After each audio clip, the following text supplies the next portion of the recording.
end our program just like this. This is what I did as a mentor at the University of Delaware with other black students in a predominantly white environment. Repeat after me. Now, more than ever, all the brothers and sisters must come together. All the brothers and sisters everywhere must feel the time is in the air. Common blood flows through common veins and common eyes.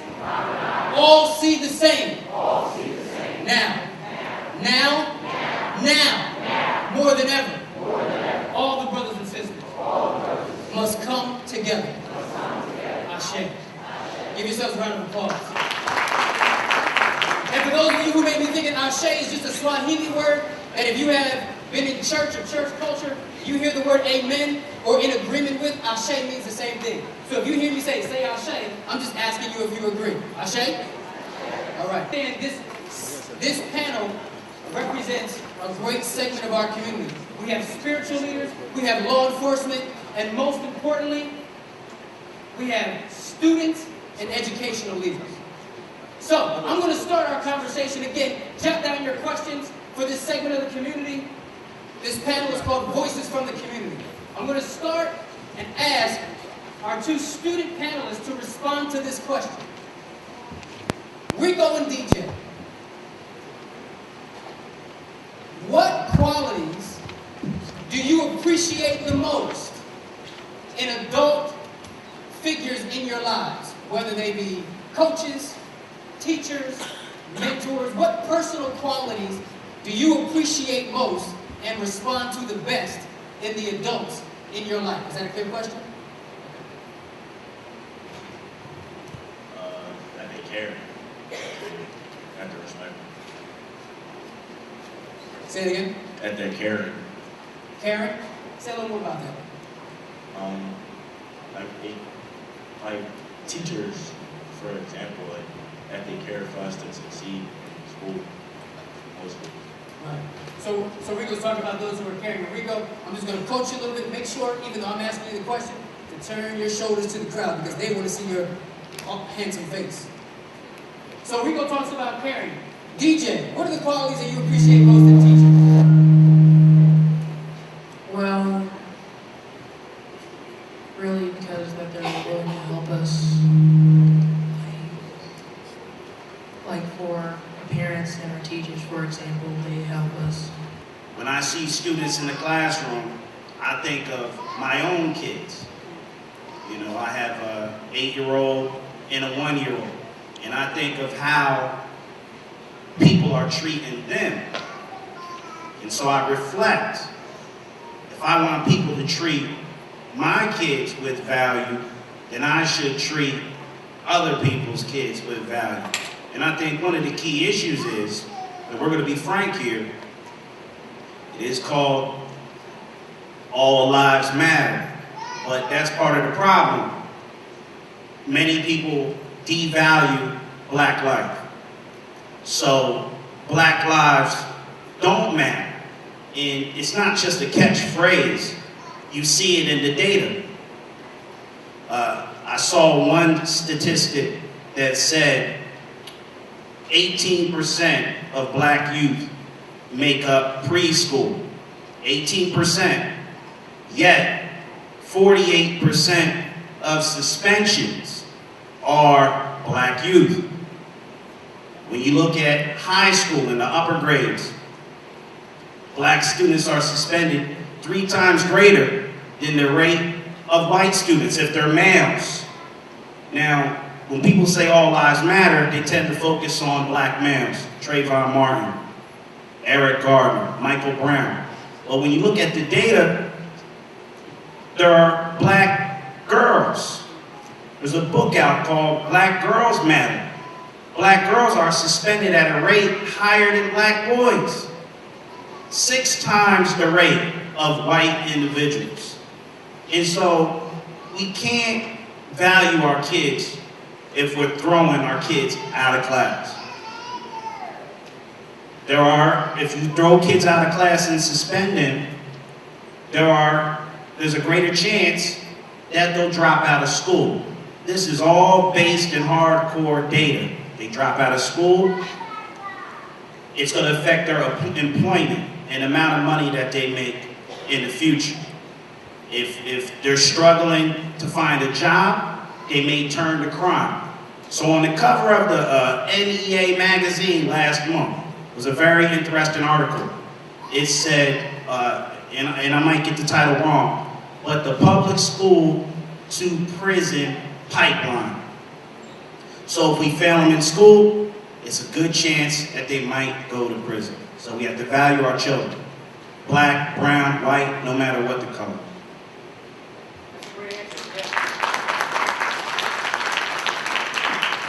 Mr. Carey brings up an interesting point, and I'm glad you mentioned that it's really popular to talk about how all lives matter. But many of our experiences remind us that while all lives matter, it seems, and there's data to suggest, that some lives matter more, right? And we have to be honest about asking questions when we seem to see and experience some lives mattering more than others. I'm still encouraging you to jot down your questions. If you have questions, raise your hand, and Dr. Moore will make sure she gets to you, and Miss Olivia will make sure she gets to you if you have questions. I'm going to turn our conversation to Minister Dingley. Because of his spiritual leadership in this community, and based on the work that you've done, Joe, I'm curious about this question. And these questions have come from students and community members. What do you believe, and audience, what do you believe to be the most pressing needs of our youth today? Whether that need be academic, whether that be emotional or mental health, or whether that be social. What are the things that stand out to you as a leader in this community that works with young people in particular about some of their most pressing needs? Is that a clear question? Okay.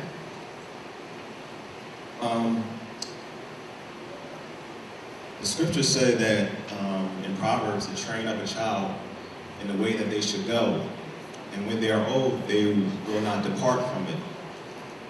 I think the greatest need for our young people today is to be trained up and be guided by our elders. Many of us older ones, when we were coming up, we had a strong leadership in our elders, in our fathers and our grandfathers. And looking in this community and hearing a lot of feedback from this community, from our young people, it sounds like that they're not being engaged much by our elderly. I think there needs to be a gap bridge between our older ones and our younger ones. I think our younger ones need to be heard. I don't think they need to be pushed off. I know in my generation, we were called the X generation, Generation X.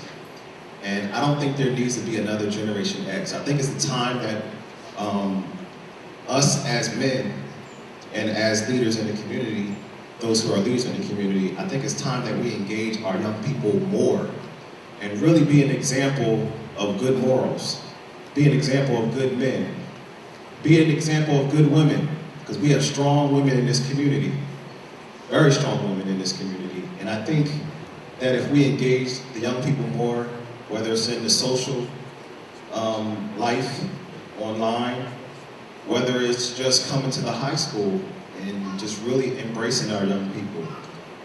I think if that happens, there can be a major breakthrough in this community with our young people, and they can really understand and receive the training that they need. And once that happens, in all aspects of life and leadership, our young people will be successful, and they will be bound to be great. Thank you for that answer. Hopefully, I get a sense that many of you may agree, yeah, that's worth acknowledgement by way of applause. And I appreciate that feedback and the acknowledgement that both genders in our community, both men and women, have a role to help support our young people. So I'm going to engage our law enforcement folks, if I can. Captain Huggins and Lieutenant Hawkins, what do you see, particularly in this climate right now? All of us are grappling with violence, right? Violence against black bodies, black men, black boys, and black women and black girls. Violence against black police officers and police officers and law enforcement professionals of color. We're grappling with these issues, and we're grappling with how to respond to those issues responsibly. But what I want to ask you, I want to flip this question on its head and ask you, what do you see in our youth that give you hope? What do you see in the young people that you serve and have mentored over the years that give you a sense of hope in your work? Thank you, Mike. I've been fortunate to work for Willingboro for the past 20 years. One thing I've enjoyed about being here, and I've often been asked, during the course of my career, do I want to go somewhere else, or would I go work for another agency, whether it be federal or state? I didn't, because I came here because I'm from here. And one of the things we've done historically here is to bring our people in from the community, and that's what we hire from. So I've been able to work with men and women who've spent most of their lives, and their friends and family are largely from here. In terms of the question of what gives me hope is a lot of the community interaction that I see with our agency. We've had the good fortune of experiencing several years now at the Youth Police Academy, where we're able to bring young men and women in from not just our community here in Willingboro, but from around the county, and spend literally several weeks working one-on-one Monday through Friday with classrooms and instruction and interaction with young people in their early teens, and literally getting to know police officers not just as a badge and a uniform, but getting to know each other, and being able to experience some of the concerns that young people have, and allowing us to use your words, Mike, to flip the lens and allow some of these young people to see what the realities of this job actually entails. This has been a challenging career, to say the least, but I also think it's been one of the most rewarding, because not only do we able to get to see from our viewpoint some of the bad that goes on in the neighborhood, we're also able to see some of the best that goes on. And to be able to have a Youth Police Academy, a Citizens Police Academy, a buddy breakfast that we have usually in the fall around Christmas time, where young people come in and literally just have breakfast with a bunch of police officers, to see young people interact with us and shake our hand and want to know what we do for a living, and not see us as a threat, but actually get to see us as people that want to help them, that gives me hope. And every once in a while to get a thank you, this is largely a thankless job, but every once in a while to be able to get a thank you from a young person, that's all you need. One thank you can get a police officer through 25 years. One sincere thank you helps. So all those things, the interaction with young people outside of the law enforcement side of what we have to do for a living, get to be able to interact with young people as people, as opposed to a job task, that's what makes it worthwhile. That's what gives me hope.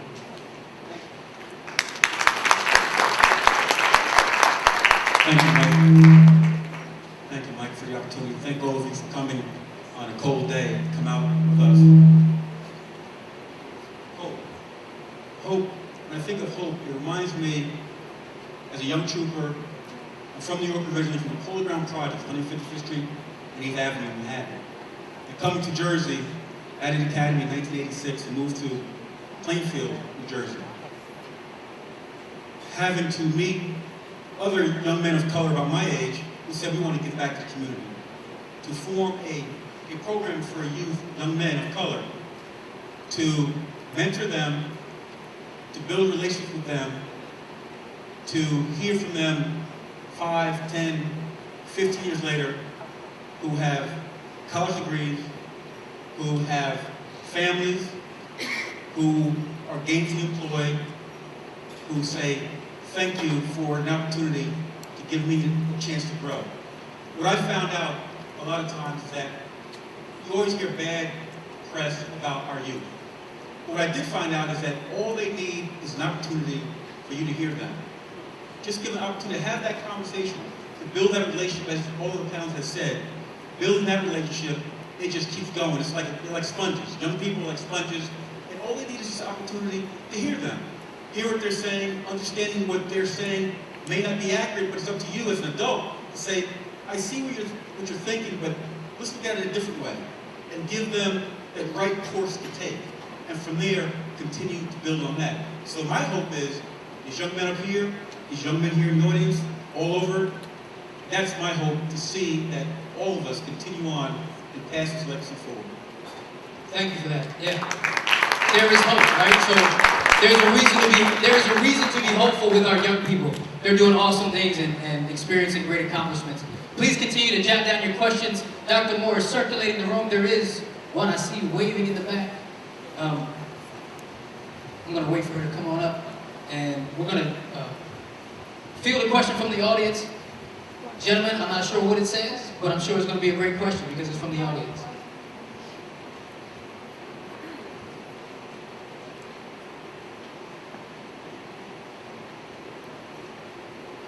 Good afternoon. What should the church do in light of building the gap in relationships between police and the community?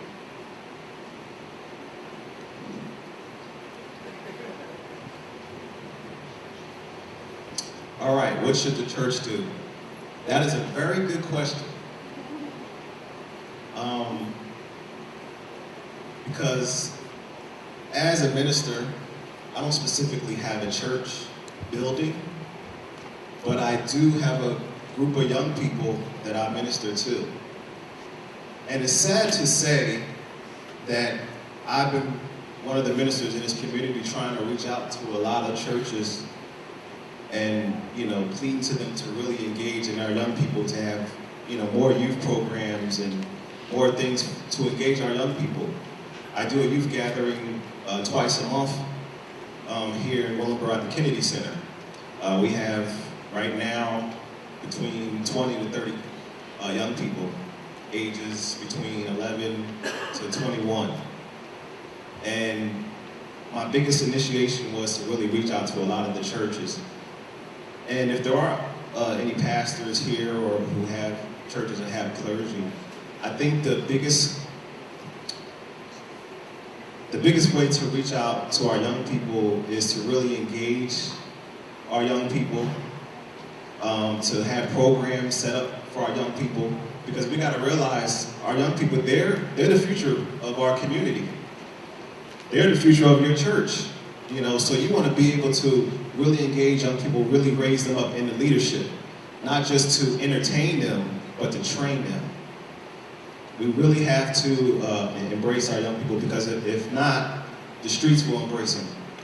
And, they'll have an alternative that will be very detrimental to their lives. So I think if the churches really, really pour into their youth programs, really build up a strong youth program. I believe Pastor Dorian Morgan is here. He has a strong mentoring program. And if many more churches in this area would do that, will build up programs that are really engaged in youth, I think that will be something that will really affect the young people. And, to be honest, as a young person, what I hear from a lot of young people, they don't always want someone to always preach at them. Like I say, the greatest gospel preachers is the one lived. So if you're going to preach about it, you got to put some action in what you're preaching about. You're going to preach about young people, they're doing this, they're doing that. Well, where's the alternative, for the young people? All right, we have young people that are really, on the streets, engaging in violence, drugs, and all kinds of things. So what are you going to do? How are you going to set up an effective program so where you can engage youth so that they don't have that alternative? So I think it's very important that the churches really, really look into their youth programs and see how they can strengthen their youth programs. It's a thoughtful answer, thank you. And I'm going to it's a thoughtful answer, and I want to draw attention to two things based on Minister Dingle's response. The first is this. This is a little bit risky, so I guess I may catch flag after it. But we have to recognize that even though many black people in our community and in this country have a strong Christian identity, right? It's not the only spiritual identity that exists among our people. And we have to be careful to not exclude people just because they don't share the same faith. as many of us do, right? So for those who come from the Muslim community, for those who practice Baha'i, or all these different faiths and traditions, we have to be just as engaging and we have to hold them just as accountable as we would the church, as the question came from the audience about the church. And so, you can clap for that too, if you feel compelled, no pressure. But here's what I want to do, just because the youth are the focal point of this program, everybody who's under the age of 18, I'm going to ask you to stand and ask the elders in the space to give them a round of applause. Young people, please stand and be acknowledged today. Please stand and be acknowledged today. Please stand and be acknowledged today. Please stand and be acknowledged today. For your potential, for the work that you're going to do, for the leaders you already are and are going to be, we're acknowledging you now, and this is our commitment to you, so that you know that you have our support. Ashe, right? So I'm going to point, we do have another question. I'm going to go ahead and let Miss Olivia ask this next question.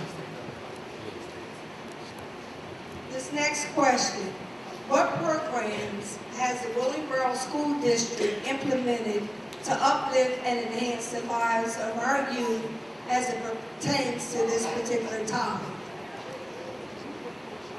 Is that a clear question, Dr. Taylor?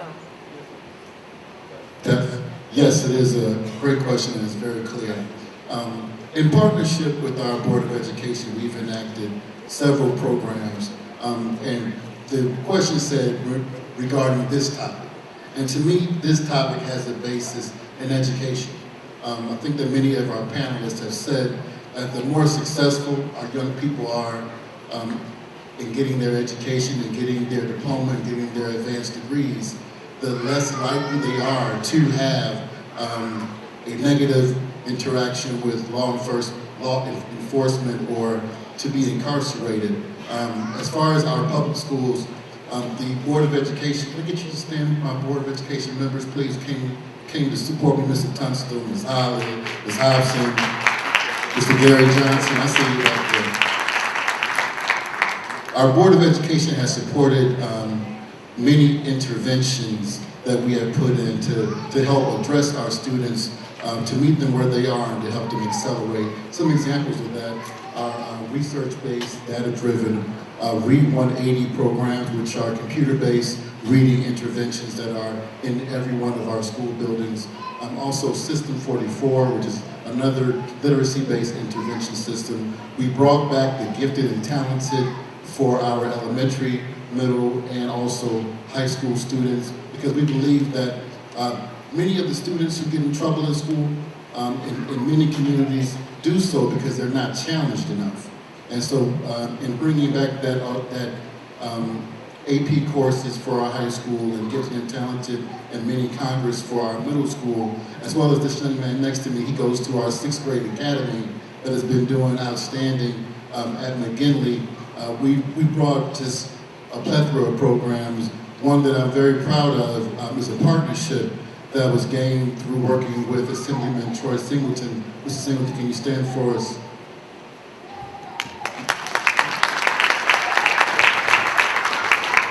Mr. Singleton and I have an open dialogue, and he brought to my attention a Willingboro Public School alumni who's made it to the highest levels of the music industry. And that gentleman wanted to come back and do an entrepreneurial millionaires club here at Willingboro High School. And he volunteered his time over several weeks working with a group of young people and teaching them about not just the music business, but being an entrepreneur, being successful in life.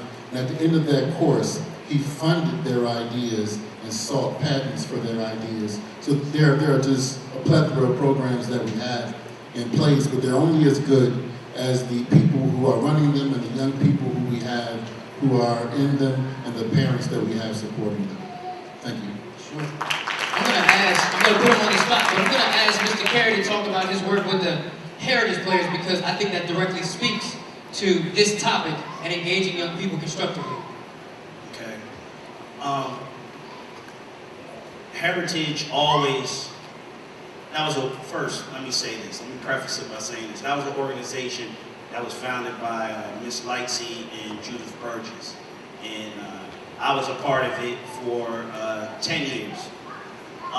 We always, when we were going to create a play for the school, we always paid attention to current events. And so if a particular thing was going on in the world that affected the black community, we would put it in a play. I also try to do that with my classroom. You have to adapt your lessons to the times. And so, when Trayvon Martin was killed, I created a lesson that would bring about cultural, political awareness. When Eric Garner and Michael Brown were killed, I did the same thing. It's almost sad though, because I have to keep creating these lessons like every year. What's the lesson gonna be next year? And so, what we do is, what my class did was, I kind of stole an idea from a hip hop group called Wu-Tang Clan. I don't know if anybody out there heard of Wu-Tang Clan. But there's a member in the Wu called the GZA, the Genius. And the Genius is more of an intellectual rapper, a conscious rapper that cares about what's going on in the community. And he teamed up with a professor at Columbia University. And the GZA is a big fan of science. And so what they did was they combined education and hip hop. And the students had to create a rap that focused on science, whether it was the Big Bang Theory or whether it was how to produce a baby. They had to do it in a rap and in a scientific way. What I did as a history teacher, I took a current event and made the students create raps. What was the current event? Eric Garner, Michael Brown, Trayvon Martin, Emmett Till. And I found that the students really enjoyed that lesson. And I tried to meet the students where they were. I figured they listen to hip hop. They're black, I'm black, unarmed black men are getting killed. Let's do a lesson on it. And that's my approach to the classroom, and that was always my approach when we did the Heritage program. All right, I always say this, we don't have to treat hip hop as if it's a foreign language. If that's what the kids like, use it, tweak a lesson, and bring forth understanding. So I want to turn our attention back to our students. So I'm going to put them on the spot just for a second. And I want you to tell us if there are 3 things that you would want the adults in your life to know to help you be successful. And it doesn't have to be 3, it can be up to 3.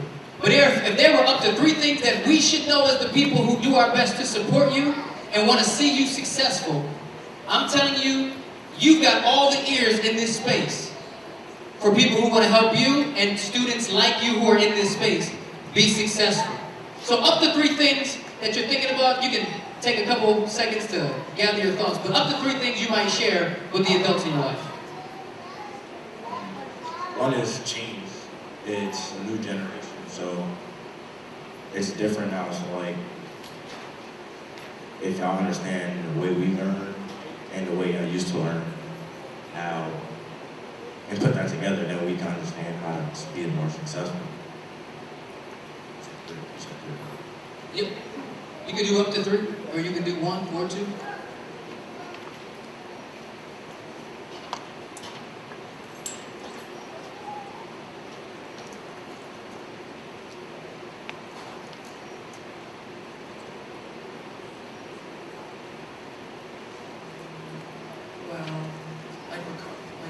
Rico said, change. And because since there are, this will, future coming to us, so obviously in the future there will be different things that you will probably have never learned before.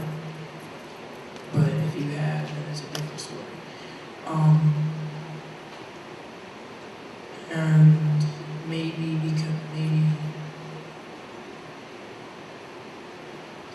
the difference of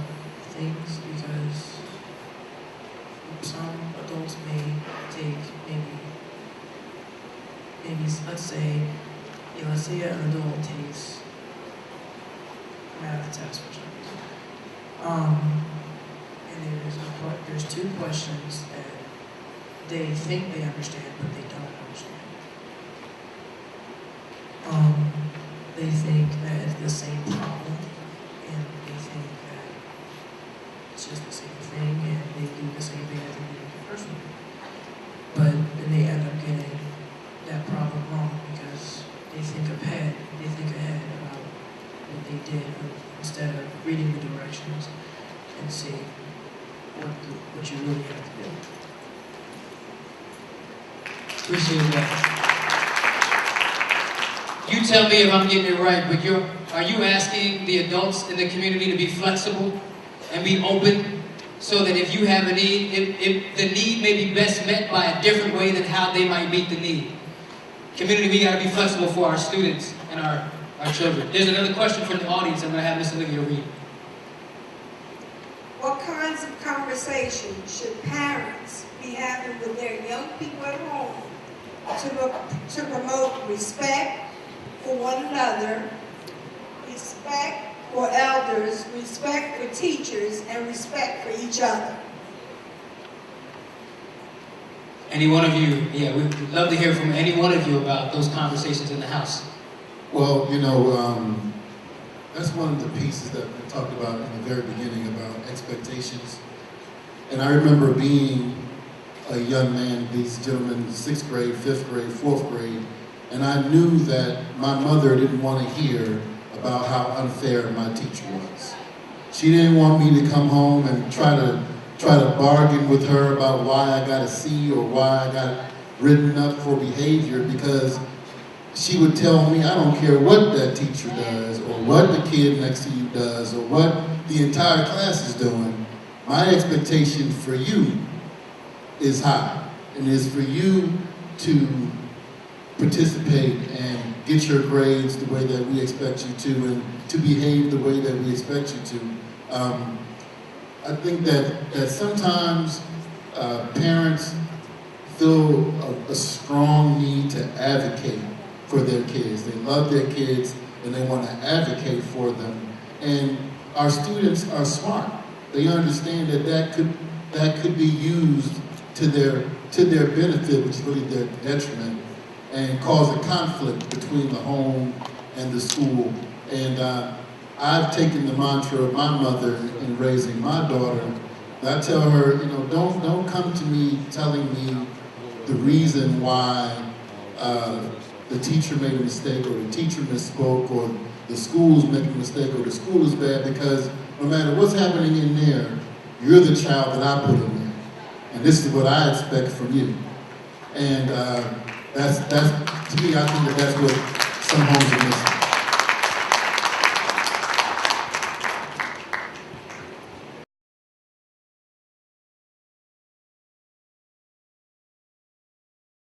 Officer Henry, can you share some of your experience? When I started with the New Jersey Parole Board, the prison population in New Jersey was roughly somewhere around 11,000 total. As of Friday, it was around 22,000. Out of that 22,000, people of color make up about 66% of the prison population. When I conduct my parole hearings, if I'm seeing 30 guys in a week, on average, anywhere from 19 to 23 of them are people of color. New Jersey has implemented different types of laws regarding how we calculate eligibility. There's something now called the No Earlier Release Act. It's called NERA, N-E-R-A. And for first and second degree offenses, the sentencing judge will give you an 85% term, which means if you get 20 years, you have to serve 17 years, 10 months, and 29 days. That's mandatory. When you're released, you have a period of mandatory parole supervision. It's either 5 years or 3 years, and that's day for day. The next the process of getting arrested, and if and how that influences a young person's record? First of all, I've never been arrested, but I do have many clients who have. The process, well, depends on how you come into contact with the police. Most often there's a crime, someone calls, and most often the police show up on the scene and there's someone there to be arrested. When the police officer comes and he's trying to investigate, I don't want to step on their toes, but they're coming to investigate a situation. There was a fight, there was a call for shoplifting or whatever. They're just there because they've been called there. And as they're doing their investigation, at some point, they establish probable cause for someone to be arrested. They tell you, we're going to arrest you. Put your hands behind your back, or they reach for you. At that point, they're in control, complete. I've heard it at least once or twice already. I can't stress that enough, that at that point, it's not the time to argue, it's not the time to fight. It's time to do whatever they tell you. Put your hands behind your back, don't stiffen up, don't tense up, don't pull away. And then, as the judge already said, you want to get an attorney right away. How does that affect your life once you have an arrest on your record? Depends on how the rest of the case plays out. I mean, if you're found guilty, then obviously you have a criminal record. If you have a not guilty, if you're found not guilty or the case is dismissed, obviously you still have the arrest is on your record, even if it shows that the case was dismissed. You can then have that record expunged at some point, and many people want to actually do that at this point because you don't even want jobs knowing that you had even been arrested, even if you were exonerated, because there are times when they will hold your arrest against you, or at least see that you were arrested for a certain situation. So if you were found not guilty or the case was dismissed, you will certainly have that expunged right away. Even if you were found guilty, if it was a misdemeanor in our state, you have to wait 5 years for your expungement. If it was a felony, then you wait 10 years, but at some point you want to get that off your record so that you can try to apply for jobs and schools and things of that nature. Thank you.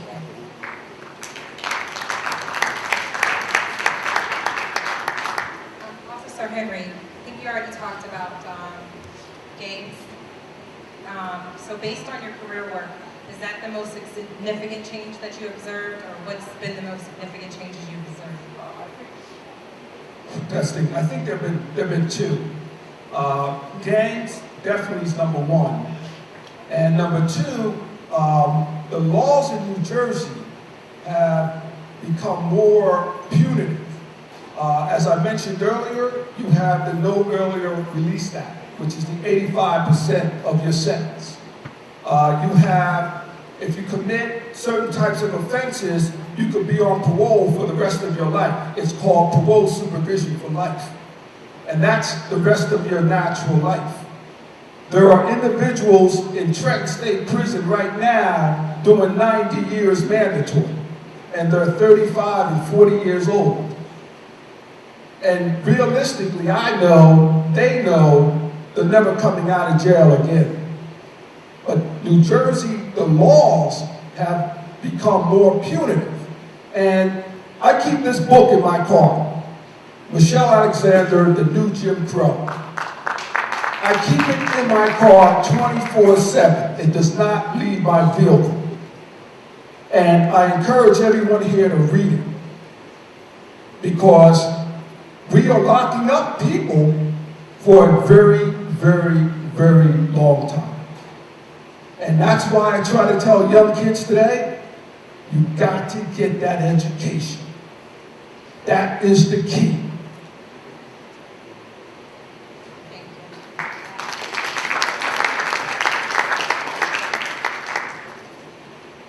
We have another question from the audience.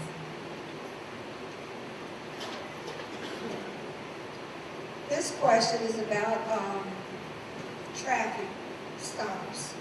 Is a routine traffic stop legal? And if so, please define the criteria. One of the officers.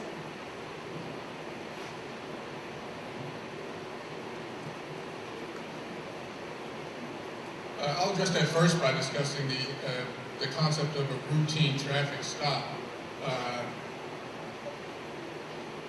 Well, I'll explain it this way. In order for an officer to stop a vehicle, there has to be a reason. And most of the time that there is a traffic stop, it's usually for a traffic violation. Now, in order to establish whether or not there was a traffic violation, is majority of the time it's based on the officer's observation. So if an officer sees, for example, somebody running a red light or turning without using their signal, or speeding if they're using radar to combat speeding cars, the officer observes that what they believe to be a violation, then they have reasonable suspicion to stop that car. So another reason that we could be able to stop, another reason why a traffic stop would be conducted would be an investigative stop. If someone calls our dispatch center and says that they were involved in a fight or someone assaulted them, and they give a description of the vehicle that was leaving the scene, if we see a vehicle that fits that description, that would be another reason we could have to stop the car for an investigative reason. So a routine traffic stop is not based on an officer's decision or just discretion to decide to stop someone without a reason. There has to be a reason behind it, whether it be a traffic violation or an ongoing criminal investigation. Okay, so you're saying there's always a reason for the stop. Yes. What do they do, and I don't know if you want to field it or someone else, if they feel like they were stopped without a probable cause? Let me clarify that. In order to stop a vehicle, we don't need probable cause to stop a car. We need reasonable suspicion that a traffic violation has been committed. To go further on that question, if you believe that you're stopped errantly or wrongly, if you believe that whatever violation is that you're being accused of did not happen, simply go along with the process. An officer at some point during that stop should explain to you the reason for them stopping you. All of our vehicles in Willingboro, in the township of Willingboro, everything we do is, all of our cars are equipped with video cameras, so whatever occurs during that stop is going to be audio and video recorded. If for any reason there is a disagreement with the reason for the stop or the nature of the stop, then anyone that was there for any reason can come to the police station and file a complaint with our internal affairs unit. And every complaint that we receive has to be followed up on to a resolution. Thank you. I guess that would go to the next question for Attorney Morgan, which he addressed. But what rights do citizens have afterwards? Well, every citizen has a right, obviously, to be heard in court. So at that point, either you get an attorney, which is advisable, or you can show up on your own and have your issue redressed by the judge. The first person I will see is the prosecutor, obviously. And there are times when the prosecutor will read or see the case and say, you know what, there's nothing here. I'll dismiss it on his or her own discretion. But if the prosecutor decides to move forward with the matter, then you have it heard before the judge. And if there was no reason for the officer to stop you, then that comes out. If there was a reason, then that comes out. And unfortunately, there's often times where people don't realize that there are mechanisms in some of the police vehicles that will bring up, if you ride past them, if your license is suspended or expired, or your registration is expired, it comes up inside their vehicle, which brings you, to their attention. But that's a reason to stop you, to help people. It's really often you're seeing them at their worst situation, and you have an opportunity, one, to advocate for them, but then also to speak to them, speak into their life, encourage them that, whatever the situation, doesn't have to be the end of the story in their life, but they can bounce back from this opportunity and turn it around into even to a positive somewhere down the line. So I have an opportunity to help people, and that really drives me. Definitely positive for me personally. My job is the ability to, reality happens. So during the times when we see one of my own neighbors, homes were broken into, I still live in this town. So when I have the opportunity to see somebody's home was broken into, somebody was robbed, and the person that did it was caught, and brought to some resolution, and the victim of those crimes can at least say, you know what, at least that person was caught. I may never get my things back. It may take me a while to get over this trauma of what happened to me, but at least the process of justice could begin. I'm Dorian Morgan of Law Offices of Dorian B. Morgan in Burlington, New Jersey. I think this event is super important for Willingboro because what it does is gives the community an opportunity to speak with professionals as well as community and civic organization leaders. It gives us an opportunity to dialogue how to better communicate with our police officers and with our justice system. It keeps the communication lines open. That's always good. Information, education keeps us all in the better situation. And plus, our young people really need to know what the reality is with our justice system as opposed to what they hear from their friends or what they see on TV. So anytime I have an opportunity to get involved with something like this, I'll be there. The one thing that was stressed today more than anything, I think, was education and how important that is to avoid falling into the criminal justice system. Thank you. All right, I'm Lieutenant Aaron Hawkins from the Willingboro Police Department. I've been blessed to be a part of this event. I think it was extremely important for us to have events of this nature because in any relationship, whether it's between student, teacher, husband, wife, community, police, if there's no communication, that's when the relationship starts to break down. So I appreciate everyone who was involved and the panel members, the committee, and most of all the community. So thank you for your support. Awesome. Very good. Thank you. Hello, Patrolman Bankston, Willingboro Police Department. I had a good time here today. I think this program is very important for the youth to understand what they can and cannot do. And sometimes these things are informative to us police officers also. Thank you. Hello, my name is Darren Brantley. I was one of the panelists in this program. I think my part was important because, well, I really told about how I felt about it and what I thought about it and how it differs from Caucasian people to African American people. And I really think that we should be more respectful to especially people of color, and we should start paying attention to what we need to do. This is Michael Hannon, and I had the privilege of being the chairperson of the first All Lives Matter Community Forum and Resource Fair here in Willingboro. The reason why we organized the program, and it wasn't me operating in isolation, there were some great folks, over 20 individuals and organizations contributed to what we experienced today. And the rationale, the motivation was taking stock of things that were happening across the country because even though those things may seem distant, they all affect us. Our relationships with law enforcement personnel, their relationship with young people, relationships between teachers and students in schools, and just general relationships in the community, they're all affected.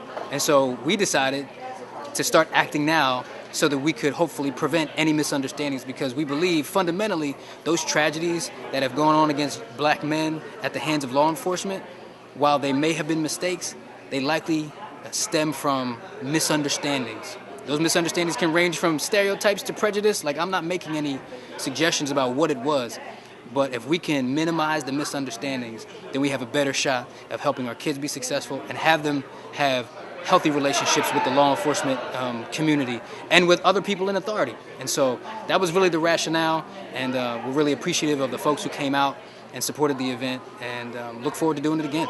So thanks for coming.